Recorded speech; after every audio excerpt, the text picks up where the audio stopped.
Welcome and Merry Christmas. Today, we're diving into the fascinating world of Christmas myths. Have you ever wondered if everything you know about Santa Claus and Christmas is true?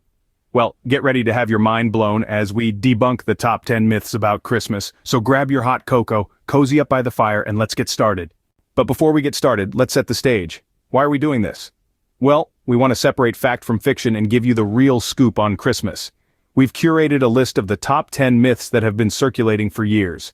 So, what were our criteria for selecting these myths? We looked for the most common misconceptions that people have about Christmas. These are the myths that have been passed down through generations and have become deeply ingrained in our holiday traditions. Now let's jump right into the countdown. Myth number 10, Christmas trees have always been part of Christmas. While the Christmas tree is a staple now, it wasn't always part of the celebration. In fact, it wasn't until the 19th century that Christmas trees became popular. The tradition originated in Germany and it slowly spread across the globe. Moving on to myth number 9, Christmas is the most important holiday in Christianity. Christmas is undoubtedly significant, but Easter actually holds the title for the most important Christian holiday. It commemorates the resurrection of Jesus Christ, a pivotal event in Christian theology. Myth number 8, Santa's naughty or nice list. Believe it or not, the idea of Santa keeping a list didn't originate from ancient folklore.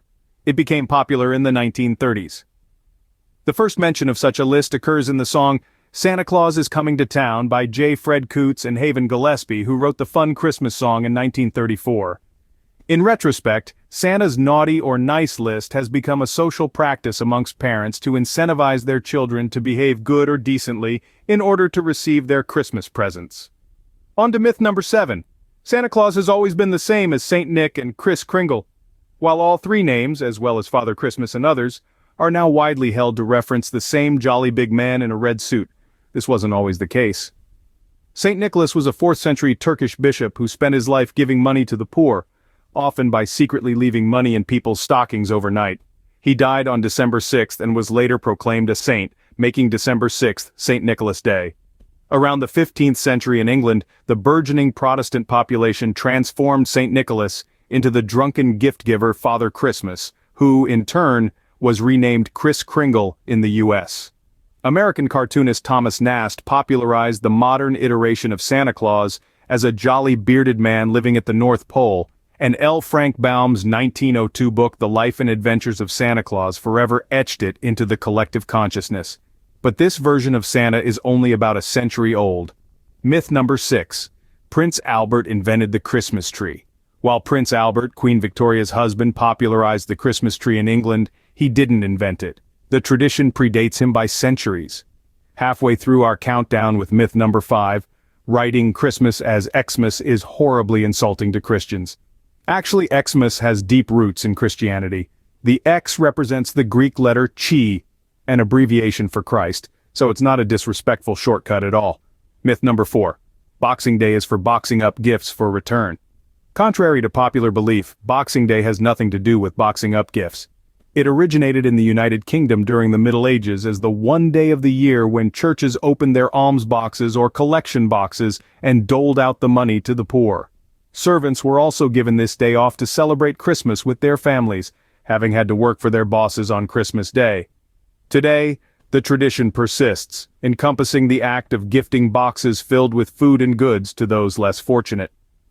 Now myth number 3, kissing under the mistletoe comes from the Vikings. The story goes that after the Norse god Balder was killed by an arrow made of mistletoe, his mother, the goddess Frigg, swore that the plant should never harm anybody else, and that instead it should encourage kissing. This, though, isn't found anywhere in Norse mythology. Others believe the tradition started in ancient Greece during the festival of Saturnalia.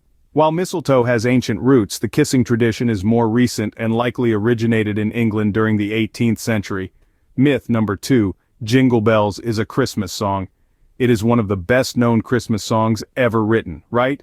Well, we know it as a Christmas classic, but it wasn't written that way. It was actually written as a Thanksgiving song. The song was originally titled One Horse Open Sleigh. The song was written by American composer James Lord Pierpont in the 1850s. It later became associated with the holiday season due to its cheerful and festive nature. And finally, our top myth at number 1, Coca-Cola invented the modern image of Santa Claus. While Coca-Cola played a role in popularizing the modern Santa, the character existed long before in various forms.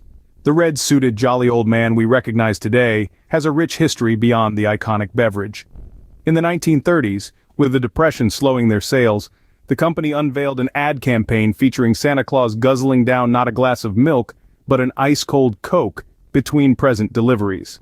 His red and white attire fit well into Coke's corporate branding. And there you have it, folks. The top 10 myths about Christmas debunked. It's always fascinating to peel back the layers of tradition and discover the true stories behind the festivities. If you enjoyed this video, don't forget to hit that like button, subscribe, and ring the bell for more myth-busting content. Until next time, happy holidays and stay curious.